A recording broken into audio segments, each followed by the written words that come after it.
રામ નારાયણ રામ। આજના બદલાતા સમયમાં માણસ ભૂલી ગયો છે કે પૃથ્વી પર કંઈ પણ ખરેખર તેનું પોતાનું નથી। આ તમામ ભેદભાવ ધર્મ, જાતિ, ઊંચ નીચ શું કુદરતે બનાવ્યા છે? નહીં, આ બધું માનવ દ્વારા બનાવવામાં આવ્યું છે।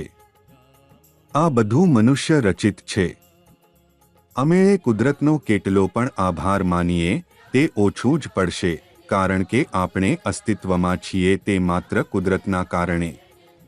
કુદરત વિના આપણું કોઈ અસ્તિત્વ નથી। કુદરતે આપણને જીવન આપ્યું છે અને તેનાથી જ આપણે બુદ્ધિ અને વિવેક પ્રાપ્ત કર્યા છે।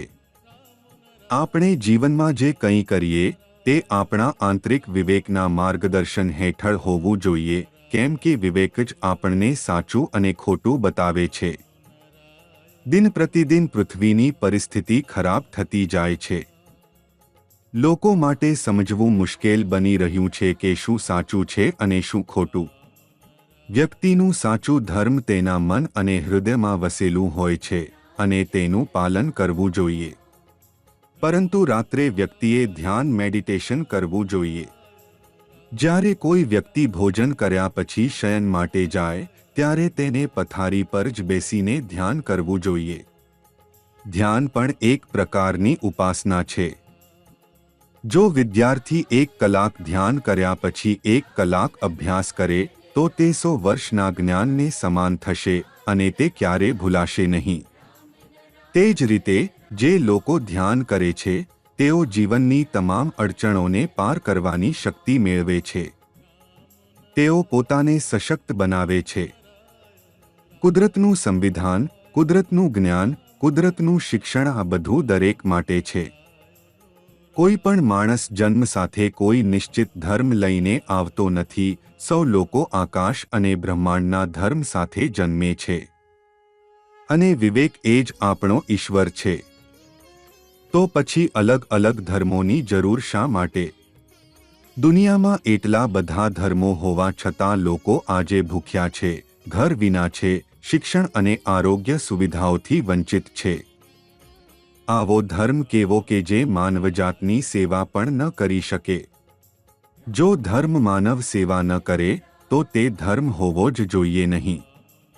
તેથી દરેકે જાગૃત થવું જોઈએ, ધ્યાન કરવું જોઈએ।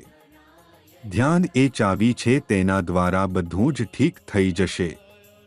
આજ લોકો તણાવ અને ચિંતામાં ફસાઈ ગયા છે। ધ્યાન આ તમામ પરિસ્થિતિઓમાંથી મુક્ત થવામાં ખૂબ મદદ કરે છે। જ્યારે આપણે ધ્યાન કરીએ ત્યારે આપણા અંદર ધ્વનિ ઉર્જા ઉત્પન્ન થાય છે, જે આપણું વિવેક છે, જે આપણને સાચું અને ખોટું બતાવે છે। ધ્યાનથી આપણે નવી ઉર્જા, તાકાત અને બુદ્ધિ પ્રાપ્ત કરીએ છીએ, જે આપણી જીવનયાત્રાને સ્પષ્ટ બનાવે છે અને તણાવમુક્ત જીવન આપે છે।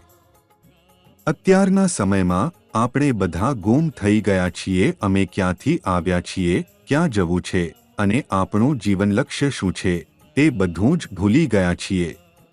આપણું ધ્યાન સ્વાભ્યાસ તરફ નથી અને આપણે જાણતા નથી કે આપણું જીવન શા માટે છે। તેથી અનાવશ્યક બાબતોમાં ધ્યાન નાખવાનું બંધ કરો અને માત્ર તમારા આંતરિક વિવેકની સાંભળો અને ધ્યાન કરો।